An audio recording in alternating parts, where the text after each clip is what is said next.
আসসালামু আলাইকুম রহমতুল্লাহি ওবরাকাতুহু। নাহমাদুহু ওয়া নুসাল্লি আলা রাসূলিহিল কারীম, আম্মা বাদ। আজকের আলোচ্য বিষয় ওযু করার সময় কুলি করা এবং নাকে পানি দেওয়া, এর হুকুম এবং এর পদ্ধতি, এই নিয়ে আজকে আলোচনা করব ইনশাআল্লাহ। ওযু করার সময় 4টি কাজ ফরজ: চেহারা ধোয়া, হাত ধোয়া, পা ধোয়া এবং পা ধোয়ার আগে মাথা মোছা। এই 4টি কাজ। তো এই অঙ্গগুলো মাত্র একবার করে ধুইলেই উযু হয়ে যাবে, কিন্তু এর বাইরে আর কিছু কাজ আছে। তার মধ্যে একটি হলো কুলি করা এবং নাকে পানি দেওয়া। এই দুইটা কাজ যদি কারো গোসল ফরজ হয়, তখন গোসলের সময় এই দুইটি কাজ ফরজ, অর্থাৎ পুরো শরীর ধোয়ার সাথে সাথে নাকে পানি দেওয়া এবং কুলি করা এটাও ফরজ হয়। কিন্তু উযুর সময় ফরজ নয়, উযুর সময় সুন্নত। রাসূলুল্লাহ সাল্লাল্লাহু আলাইহি ওয়াসাল্লামের উযুর যে বিস্তারিত বিবরণ সাহাবায়ে কেরাম দিয়েছেন, হযরতে ওসমান রাদিয়াল্লাহু তাআলা আনহু বিশেষ করে একজন বর্ণনাকারী, আরও অনেক সাহাবী রাসূলুল্লাহ সাল্লাল্লাহু আলাইহি ওয়াসাল্লামের উযুর বর্ণনা, হযরত আলী রাদিয়াল্লাহু তাআলা আনহু তিনি বর্ণনা দিয়েছেন। তার উযু করে দেখেছেন যে রাসূলুল্লাহ সাল্লাল্লাহু আলাইহি ওয়াসাল্লাম এইভাবে কুলি করেছেন, নাকে পানি দিয়েছেন, এরপরে অন্যান্য অঙ্গ ধুয়েছেন, এগুলো দেখিয়েছেন। এবং উযু করার পরে হযরতে ওসমান রাদিয়াল্লাহু তাআলা আনহুর কথা আছে, হাকাযা কানা উযু রাসূলিল্লাহি সাল্লাল্লাহু আলাইহি ওয়াসাল্লাম, যে রাসূলুল্লাহ সাল্লাল্লাহু আলাইহি ওয়াসাল্লাম উযু ঠিক এরকম ছিল। অথবা হাকাযা কানাত তহারাতু রাসূলিল্লাহি সাল্লাল্লাহু আলাইহি ওয়াসাল্লাম। আবার কথা আছে যে মান সাররাহু আন ইয়ানজুরা ইলা তুহুরি রাসূলিল্লাহি সাল্লাল্লাহু আলাইহি ওয়াসাল্লাম ফাল ইয়ানজুর ইলা হাযা। যদি কেউ দেখতে চায় আল্লাহর রাসূল কেমন উযু করতেন, তাহলে এইভাবে এইটা যেন দেখে, যে আমি যেভাবে করলাম সেটা যেন দেখে।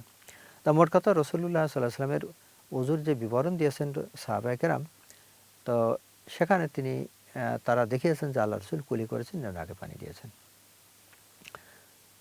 নাকে পানি কুলি দেয় 3 বার করে, 3 বার কুলি করা এবং 3 বার নাকে পানি দেওয়া। পদ্ধতিটা কি? পদ্ধতিটা হাদিসের থেকে বোঝা যায়, অনেকগুলো হাদিস থেকে এক করে বোঝা যায়, যেখানে কোনো প্রকার কড়াকড়ি আরোপ করা হয় নাই।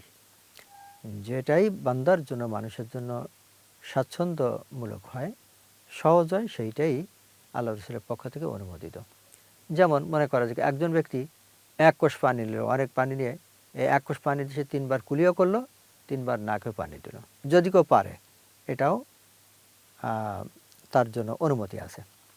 আরেকটি পদ্ধতি হতে পারে, একজন ব্যক্তি 1 কোষ পানি নিয়ে 3 বার কুলি করলো, আর কোষ পানি নিয়ে 3 বার নাকে পানি দিল, এটাও শুদ্ধ। যদি কেউ এমন করে যে 3 কোষ পানি ব্যবহার করবে, 1 কোষ পানি নিয়ে প্রথমে কুলি করবে এবং বাকিটুকু দিয়ে নাকি দেবে, আরেক কোষ পানি নিয়ে একবার কুলি করলো, একবার নাকি দিল, আরেকবার 1 কোষ পানি নিয়ে কুলিও করলো, নাকে পানি দিল, মানে 3 কোষ পানি ব্যবহার করলো, কিন্তু এক কোষ পানি দিয়ে 2টা কাজ করলো, এটাও শুদ্ধ। আর আরেকটি পদ্ধতি হলো 6 কোষ পানি ব্যবহার করা, 1 কোষ পানি 3 কোষ পানি দিয়ে 3 বার কুলি করা, আর 3 কোষ পানি নাকে পানি দেওয়া। এই যত আমি পদ্ধতি বললাম, সবটাই শুদ্ধ। রাসূলুল্লাহ সাল্লাল্লাহু আলাইহি ওয়াসাল্লামের থেকে সাহাবায়ে কেরাম যে বর্ণনা দিয়েছেন, আল্লাহ রাসূল সবগুলো করে দেখিয়েছেন, যে অর্থাৎ এই সবগুলো শুদ্ধ।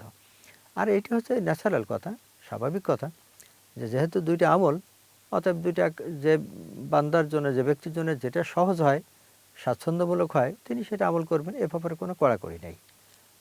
কোনটা বেশি ভালো, এটা হচ্ছে আসলে রুচির ব্যাপার। এটা আসলে হাদিসের ব্যাপারে করে কঠিন করে বলা হয় নাই। তো সেজন্য কেউ হয়তো মনে করেন যে আমি 3 কোষ পানি ব্যবহার করে প্রত্যেক কোষ পানি দিয়ে একবার করে কুলি করবো, একবার নাক পানি দেবো, এটাও হাদিসের দ্বারা যেহেতু প্রমাণিত আছে, অতএব এটা কেউ মনে করতেন এটা ভালো। আর কেউ মনে করতে যে আমি 6 কোষ পানি ব্যবহার করব, 1 কোষ পানি আমি 2 জায়গায় ব্যবহার করব না, এটাও তার জন্য অনুমতি আছে। তো মোট কথা, শরীয়তে এই ব্যাপারে কোনো কড়াকড়ি আরোপ করা হয় নাই, এই ব্যাপারে সহজ করে রাখা হয়েছে, এবং এখানে কিছু স্বাচ্ছন্দ্যমূলক আমল করার অনুমতি আছে। এই ব্যাপারে কড়াকড়ি করার প্রয়োজন নেই। যেটি জরুরি তাহলেই যে সত্যিকারে 3 বার কুলি করা, খুব ভালোভাবে কুলি করা। তবে কুলি করার সময় আল্লাহ রাসূল বলছেন যে যদি কোনো ব্যক্তি রোজাদার হয়, সে যেন এমনভাবে কুলি না করে যাতে গলার ভিতরে পানি ঢুকে যাওয়ার আশঙ্কা থাকে রোজার অবস্থায়, কারণ গলার ভিতরে পানি ঢুকে গেলে রোজা নষ্ট হয়ে যাবে। সেজন্য কুলি করার সময় সাবধান থাকতে হবে এই রোজা অবস্থায়। রোজার বাইরে আমরা তো বেশি করে ভারে কুলি করতে পারি, কিন্তু রোজা অবস্থায় পানি যেন ভিতরে না যায়, সেজন্য এমনভাবে জোর দিয়ে কুলি করা যাবে না যার ভিতরে পানিটা আসে না। তেমনি নাকেরও ঠিক তাই, নাকের যে আমাদের শক্ত জায়গার আগ পর্যন্ত এখানে পানি দিতে হবে।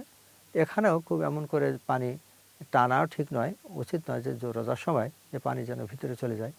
সুতরাং হাত দিয়ে যতটুকু পারা যায় সেই পরিমাণ পানি দিতে হবে। এইটা হচ্ছে সুন্নত। এবং এর মধ্যে এই যে তাৎপর্যটা কি? তাৎপর্য আছে, রাসূলুল্লাহ সাল্লাল্লাহু আলাইহি ওয়াসাল্লাম বলেন যে কোনো ব্যক্তি যখন ঘুম থেকে ওঠে তখন এই বেশি করে নাকে পানি দেওয়ার দরকার, এই কারণে যে শয়তান মানুষের নাকে গিয়ে রাত্রি যাপন করে এবং এখান থেকে সে তার যে কুমন্ত্রণা এই বাতাসের সঙ্গে ভিতরে ঢুকে দেয়। ঠিক তেমনিভাবে মুখের দ্বারা আমরা কথাবার্তা বলি, তারপরে অনেক সময় চুপচাপ থাকলে তবুও মুখের মধ্যে অনেক সময় দুর্গন্ধ হয়।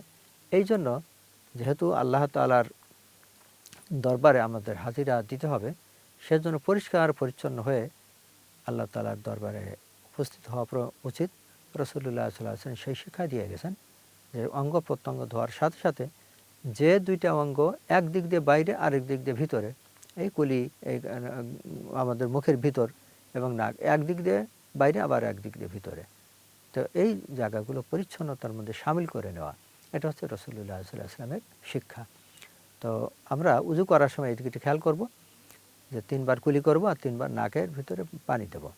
এই পানি দেওয়ার আমি আগে যেমন বললাম যে কড়াকড়ি নেই, যার জন্য যেটা স্বাচ্ছন্দ্যপূর্ণ হয় তিনি সেভাবে আমল করবেন। 1 কোষ পানি দিয়ে তিনি 2টি কাজ করতে পারেন, আবার এইভাবে 3 বার পানি নিতে পারেন, অথবা তিনি 1 কোষ পানি দিয়ে 3 বার কুলি করবেন, 1 কোষ পানি দিয়ে নাকে পানি দেবেন, এটাও তিনি করতে পারেন। আবার 6 কোষ পানি তিনি ব্যবহার করতে পারেন, 3 কোষ পানি দিয়ে তিনি কুলি করবেন আর 3 কোষ পানি নাকে দেবেন, এটাও করতে পারেন। হাদিসে রাসূল পাক সাল্লাল্লাহু আলাইহি ওয়াসাল্লামের আমল দ্বারা এগুলো প্রমাণিত হয়। তো সেজন্য এই ব্যাপারে কোনো কড়াকড়ি করার কোনো প্রয়োজন নেই। যিনি যেটা সহজ মনে করেন, যিনি স্বাচ্ছন্দ্য মনে করেন যেটাকে, সেটা তিনি আমল করবেন। আল্লাহ তাআলা আমাদেরকে সঠিকভাবে দ্বীনের উপরে আমল করার তৌফিক দান করুন, সঠিকভাবে সুন্নত তরিকায় উযু করার তৌফিক দান করুন এবং এর মাধ্যমে যেন আমরা সঠিকভাবে নামাজ আদায় করতে পারি এবং সেই নামাজ যেন আল্লাহ তাআলা কবুল হয়। আল্লাহ তাআলা আমাদেরকে তৌফিক দান করুন। ওয়া আখিরু দাওয়ানা আনিল হামদুলিল্লাহি রাব্বিল আলামিন।